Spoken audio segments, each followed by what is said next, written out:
భారత communist party జాతీయ కార్యదర్శి పొలిట్ బ్యూరో సభ్యులైన సీతారాం ఏచూరి మరణం సిపిఎం పార్టీకి తీరని లోటని ఆ పార్టీ కడప జిల్లా కార్యదర్శి జి చంద్రశేఖర్ అన్నారు. శుక్రవారం ఉదయం బద్వేల్ పట్టణంలోని సుందరయ్య భవనంలో సిపిఎం పట్టణ కమిటీ ఆధ్వర్యంలో సీతారాం ఏచూరి చిత్రపటానికి పూలమాలలు వేసి ఘన నివాళులర్పించారు.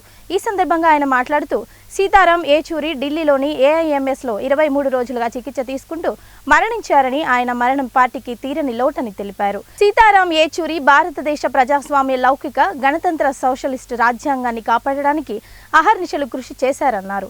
భారతదేశంలో కార్పొరేటర్ల దోపిడీని సహకరిస్తున్న ప్రభుత్వాల విధానాలను ఎప్పటికప్పుడు చట్టసభల్లో బయటకు ఆయన గొంతుక వినిపిస్తూ ప్రజలను చైతన్యవంతం చేయడంలో ప్రముఖ పాత్ర పోషించారు అన్నారు.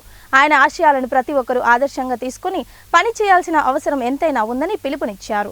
ఈ కార్యక్రమంలో జిల్లా కార్యదర్శి సభ్యులు రామ్మోహన్, స్థానిక సిపిఎం పార్టీ నాయకులు సీను, చిన్ని, శివకుమార్ తదితరులు పాల్గొన్నారు. హైదరాబాద్లో ఉస్మానియా యూనివర్సిటీలో చదివేటప్పుడు మార్క్సిజం సిద్ధాంతాన్ని పుస్తకాలు చదివి పరిచయం చేసుకున్నటువంటి వ్యక్తి. ఆ తర్వాత ఢిల్లీలో జేఎన్యూ యూనివర్సిటీలో పీజీ చేసేటప్పుడు అక్కడ 3 దఫాలు విద్యార్థి ఎన్నికల్లో ఎన్నికై హ్యాంట్రిక్ సాధించి ప్రపంచ మేధావులు తయారు చేసేటువంటి జేఎన్యూ విద్యార్థి నాయకుడిగా దీర్ఘకాలం కొనసాగినటువంటి వ్యక్తి. ఆయనతో కలిసి విద్యార్థి ఉద్యమంలో పనిచేసినటువంటి జైపాల్ రెడ్డి, చిదంబరం, అరుణ్ జైట్లీ లాంటి వాళ్ళు కేంద్ర మంత్రులుగా పనిచేశారు.